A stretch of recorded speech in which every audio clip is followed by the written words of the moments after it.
got one product, our tan extender, that you can use post-tan to extend your tan up to 2 weeks, or you can just use our tan extender on its own as a gradual tanner.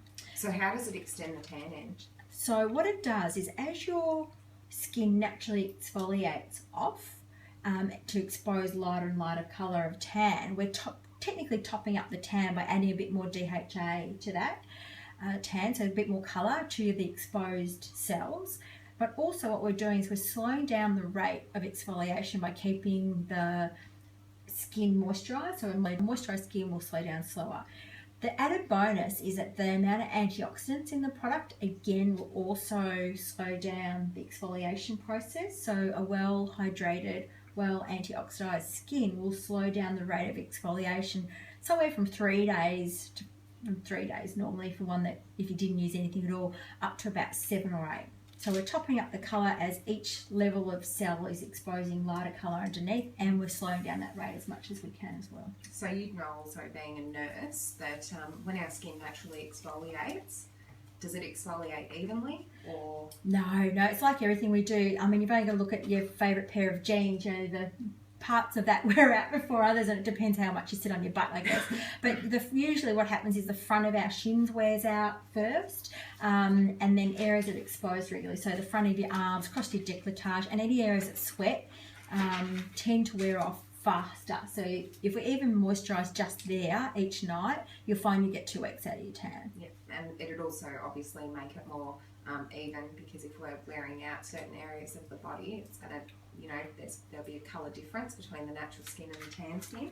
That's right. So one of the things we can do is, if finding you've got a bit of patchy wear off, patchy wear off is normally only contributed to dry skin, and so, you know, you're going to pick up tan in some places more so than others, is that we can even that out as it fades off.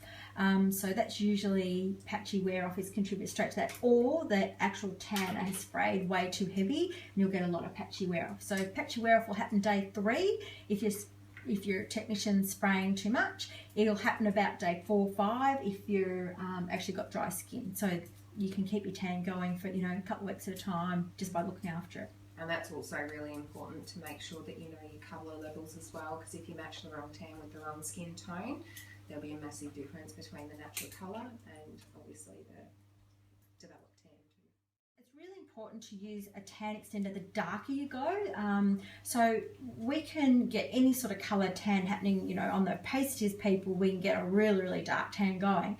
The problem is, about day 3, you start to look like a Collingwood football player with black and white or bits all over the place. So because the darker you go, as those top cells exfoliate off naturally, you're going to expose the white cells underneath. So if you're getting a bit of patchy wear off that and that colour's looking atrocious like that, then a tan extender at night will stop that. Those new cells that are being exposed, we just top up the tan with a bit of DHA so it evens out the tan, but it also will keep the wear off looking nice and natural and even, rather than having patchy areas and then, you know, areas that are really white and pasty and areas that are quite dark.